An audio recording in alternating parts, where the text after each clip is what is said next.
Hello student, welcome to Ashish classes PCM PCB. बच्चों, आज का जो हमारा टॉपिक रहेगा वो रहेगा नस्ट इक्वेशन। और नस्ट इक्वेशन हमारे क्लास 12th बोर्ड एग्जाम के लिए काफ़ी इंपॉर्टेंट है और नस्ट इक्वेशन से बहुत ही इम्पॉर्टेंट है और इससे न्यूमेरिकल ज़्यादातर सॉल्व होते हैं। ठीक है, तो उससे पहले सबसे पहले हम समझेंगे नस्ट इक्वेशन होती क्या है। तो नस्ट इक्वेशन समझने से पहले आपको इलेक्ट्रोकेमिकल सेल के बारे में नॉलेज होना चाहिए। ठीक है, नस्ट इक्वेशन किसके बारे में बताता है बच्चों? रिलेशन बताता है स्टैंडर्ड इलेक्ट्रोड पोटेंशियल और नॉन स्टैंडर्ड इलेक्ट्रोड पोटेंशियल के बीच में जो रिलेशन बताने का काम करता है वो नस्ट इक्वेशन करता है। ठीक है, और नस्ट इक्वेशन एक नस्ट नाम के साइंटिस्ट ने दी थी, इसीलिए इसको हम लोग नस्ट इक्वेशन बोलते हैं। ठीक है, तो आपको चीज़ें समझ में आ गई होंगी कि नस्ट इक्वेशन होता क्या है, यानी स्टैंडर्ड इलेक्ट्रोड पोटेंशियल और नॉन स्टैंडर्ड इलेक्ट्रोड पोटेंशियल के बीच में जो रिलेशन के बारे में जो हमें नॉलेज मिलती है या रिलेशन के बारे में जो जानकारी जो इन्फॉर्मेशन मिलती है वो नस्ट इक्वेशन के थ्रू ही मिलती है। ठीक है, तो चलिए हम जानते हैं बच्चों स्टैंडर्ड इलेक्ट्रोड पोटेंशियल क्या होता है और नॉन स्टैंडर्ड इलेक्ट्रोड पोटेंशियल क्या होता है। बच्चों, हम स्टैंडर्ड इलेक्ट्रोड पोटेंशियल की अगर बात करते हैं तो इसको हम लोग ई नॉट से रिप्रेजेंट करते हैं, यानी इलेक्ट्रोड पोटेंशियल को हम यहाँ पर समझ लीजिएगा दो भागों में डिवाइड करते हैं। एक तो स्टैंडर्ड इलेक्ट्रोड पोटेंशियल होता है और दूसरा हमारा नॉन स्टैंडर्ड इलेक्ट्रोड पोटेंशियल। अब स्टैंडर्ड इलेक्ट्रोड पोटेंशियल क्या होता है तो थोड़ा सा हम यहाँ पे समझ लेते हैं। स्टैंडर्ड इलेक्ट्रोड पोटेंशियल का मतलब होता है बच्चों कि यहाँ पर इस वेसल के अंदर एक इलेक्ट्रोलाइट फिल है। ठीक है, यानी और टेम्परेचर कितना होगा 25 डिग्री सेल्सियस में। ठीक है, 25 डिग्री सेल्सियस टेम्परेचर पर बच्चों हम क्या करेंगे कि जब किसी इलेक्ट्रोलाइट में उसी के मेटल की रॉड डालते हैं। ठीक है, जैसे सपोज करो यहाँ पर कॉपर सल्फेट है और इसमें अगर हम कॉपर की जिंक रॉड डाल देते हैं, ठीक है, तो इनमें क्या होता है इलेक्ट्रोलाइसिस होता है और इनके बीच में एक पोटेंशियल डिफरेंस प्रोड्यूस होता है जिसे हम लोग इलेक्ट्रोड पोटेंशियल डिफरेंस कहते हैं। ठीक, तो देखो यहाँ पर अगर हम स्टैंडर्ड इलेक्ट्रोड पोटेंशियल की बात करते हैं तो इसके लिए टेम्परेचर 25 डिग्री सेल्सियस, मतलब एक प्रकार से हम कह सकते हैं कि एट अ रूम टेम्परेचर पर। ओके, तो यहाँ पर टेम्परेचर कितना होना चाहिए 298 केल्विन, प्रेशर कितना होना चाहिए 1 एटीएम होना चाहिए और कंसंट्रेशन कितना होना चाहिए 1 मॉलिक्यूल या 1 मोल। ठीक, वहीं पर अगर हम बात करते हैं नॉन स्टैंडर्ड इलेक्ट्रोड पोटेंशियल की, जिसको हम लोग बच्चों ई से रिप्रेजेंट करते हैं, तो temperature is not equal to 298 kelvin. Okay, pressure is not equal to 1 ATM and concentration is not equal to 1 M. Okay, तो अब इन्हीं दोनों के बीच में रिलेशन बताने के लिए नस्ट ने एक इक्वेशन दी। ठीक, थोड़ा सा हम और यहाँ पे समझ लेंगे नोट में कि Nernst equation is used to calculate electrode potential and EMF of cell. तो नस्ट इक्वेशन का मतलब ही होता है कि हमें इलेक्ट्रोड पोटेंशियल फाइंड करना और ईएमएफ ऑफ सेल फाइंड करना। तो दो चीज़ों को फाइंड करने के लिए हम लोग क्या करते हैं, अगर इलेक्ट्रोड पोटेंशियल हमें फाइंड करना है तो हम नस्ट इक्वेशन का यूज़ करते हैं, या फिर हम ईएमएफ ऑफ सेल, किसी सेल का अगर हमें ईएमएफ निकालना है तो भी हम क्या करते हैं कि नस्ट इक्वेशन का ही यूज़ करेंगे बच्चों।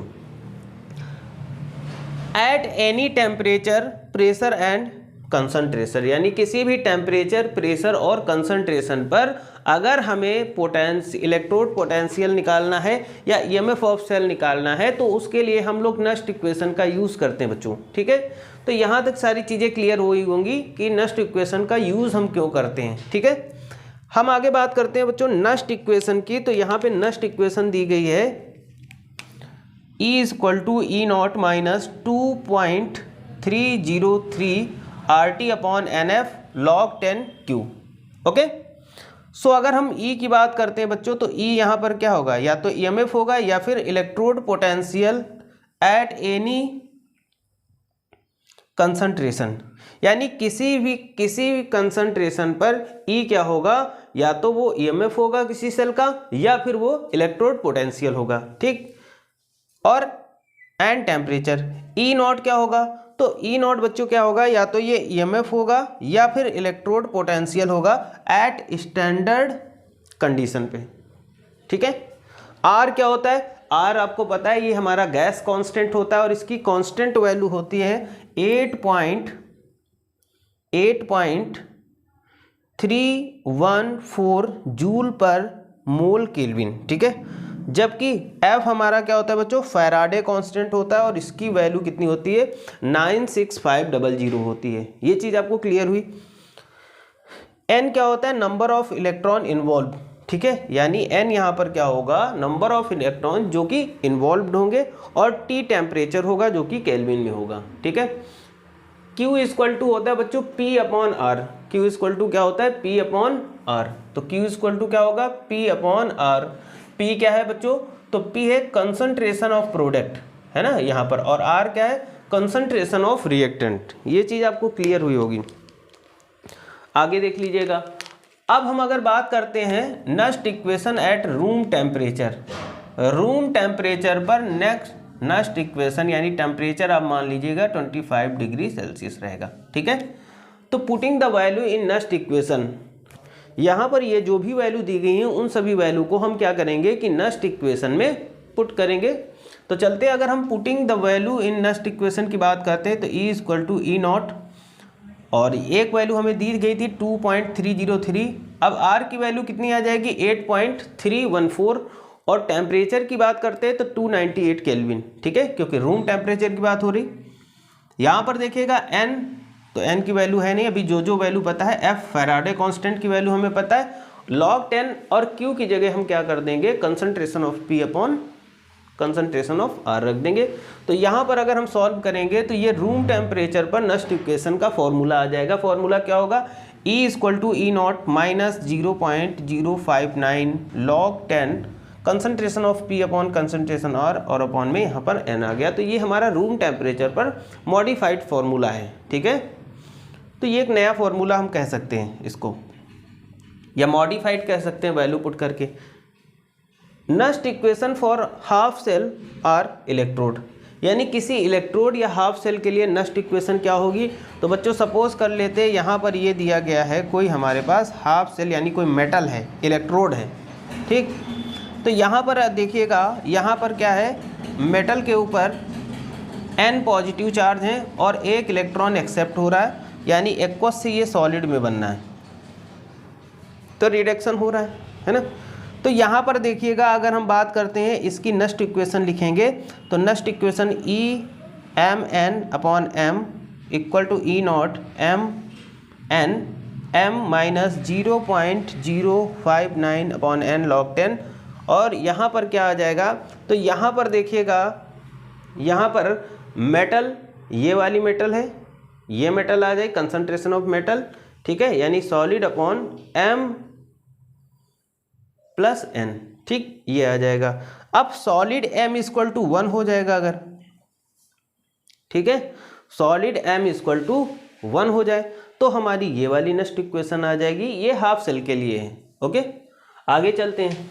अब Nernst equation of a cell, किसी सेल के लिए, तो सपोज कर लेते हैं हमारे पास कोई सेल दी गई है A B B B equal to C C, और यहाँ पर डी डी दी गई है। तो इसके लिए नस्ट इक्वेशन कैसे होगी, तो देखो बच्चों, यहाँ पर ई सेल इक्वल टू क्या होगा, E naught cell minus 0.5059 upon n log 10, और देखो यहाँ पर क्या हो जाएगा, कंसंट्रेशन ऑफ C की power C, D active mass of D की power D, active mass of A की पावर A, और एक्टिव मास ऑफ B की पावर B।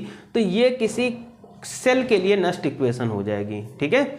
अब इसके आगे हम लोग डेरिवेशन ऑफ नस्ट इक्वेशन के बारे में देखेंगे, तब तक इतना नोट कर लीजिए।